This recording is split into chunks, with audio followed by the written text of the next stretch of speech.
اب ایک بات اور وہ یہ کہ فا کلمہ، عین کلمہ اور لام کلمہ، یہ الفاظ ہم لوگ بار بار استعمال کریں گے. آخر یہ فا کلمہ آپ کسے کہتے ہیں اور عین کلمہ کسے کہتے ہیں اور لام کلمہ کسے کہتے ہیں، اس کو بھی سمجھنا بہت زیادہ ضروری ہوگا. تو عام طور پر ہم لوگ کلمے کا مطلب یہ سمجھتے ہیں شاید پورا کا پورا ایک جملہ ہوگا یا پھر پورا کا پورا ایک لفظ ہوگا، اس کو کلمہ کہیں گے. تو یاد رکھیں نہیں، ایسی بات نہیں ہے. یہاں پہ صرف کی اصطلاح میں جو ایک حرف ہوتا ہے اسے بھی کلمہ کہا جا سکتا ہے. اور خاص طور پہ یہ اصطلاح ہم لوگ وزن کرنے کے لیے استعمال کرتے ہیں. یہ میں آپ کو سمجھاتا ہوں سلائیڈ کے ذریعے سے. دیکھیں موزون کا جو حرف، جو بھی حرف، اب جیسے دا را با کا آپ نے وزن کرنا ہے اور آپ نے اس کے لیے فا، عین اور لام کا آپ نے انتخاب کیا. اب فا کلمہ، عین کلمہ، لام کلمے سے کیا مراد ہے؟ تو یاد رکھیں جو فا کے وزن پر آتا ہے اسے فا کلمہ کہتے ہیں، اور جو عین کے وزن پر آتا ہے اسے عین کلمہ کہتے ہیں، اور جو لام کے وزن پر آتا ہے، لام کے مقابلے میں آتا ہے، اسے ہم لام کلمہ کہتے ہیں. میں یہاں پہ دوبارہ سے وہی مثال دوں گا، ضربہ. اگر آپ ضربہ کا ایک لفظ دیکھیں اور اس کے لیے آپ نے میزان کیا انتخاب کیا، فا آ لا. اب آپ دیکھیں کہ میں یہ جاننا چاہتا ہوں کہ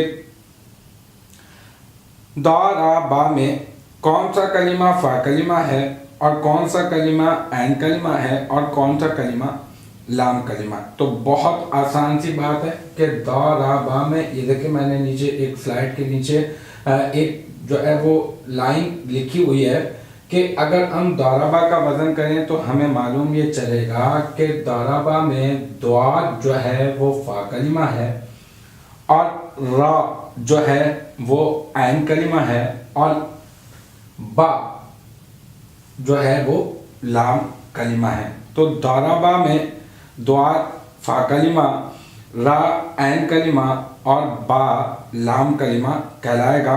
کیوں؟ اس کی وجہ میں آپ کو بتا چکا. جو فا کے وزن پر آئے گا وہ فا کے مقابلے میں جو آئے گا وہ فا کلمہ کہلائے گا، اور جو عین کے مقابلے میں آئے گا وہ عین کلمہ کہلائے گا، اور جو لام کے مقابلے میں آئے گا وہ لام کلمہ کہلائے گا.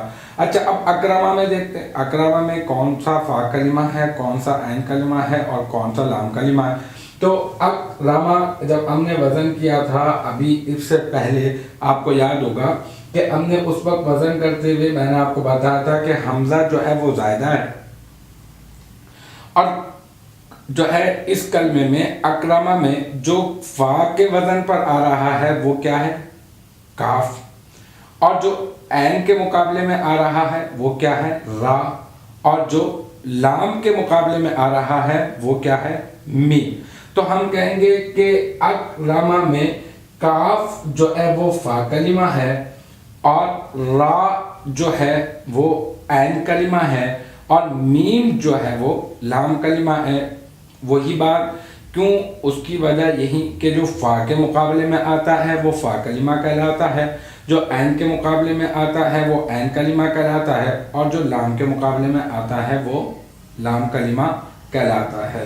تو اب بار بار اس کو استعمال کریں گے تو میں نے مناسب سمجھا کہ میں آپ کو یہ چیز بھی سمجھا دوں، کیونکہ آگے اب جتنے بھی ہم لوگ وزن کریں گے، جتنے بھی حروف اور جتنے بھی کلمات ہمارے پاس ہوں گے، سیغے ہوں گے ہمارے پاس، تو ہم بس یہی کہیں گے فا کلمہ، عین کلمہ، لام کلمہ. اس کا فا کلمہ یہ ہے، اس کا عین کلمہ یہ ہے اور اس کا لام کلمہ یہ ہے. تو یہاں پہ ہم نے بنیادی طور پہ یہ چیز سمجھ لی کہ فا کلمہ کسے کہتے ہیں، عین کلمہ کسے کہتے ہیں اور لام کلمہ کسے کہتے ہیں. اب آگے چلتے ہیں. یہ جو بات ہے ثلاثی کا وزن، اس کی جو ہیڈنگ ہے وہ کیا ہے؟ ثلاثی کا وزن. یہ تقریباً میں آپ کو سمجھا چکا، بس اس سلائیڈ کے ذریعے سے ایک مرتبہ دوبارہ سے سمجھ لیں. دیکھیں ثلاثی، پہلے میں آپ کو یہ بتا دوں ہاں کہ ثلاثی کسے کہا جائے گا.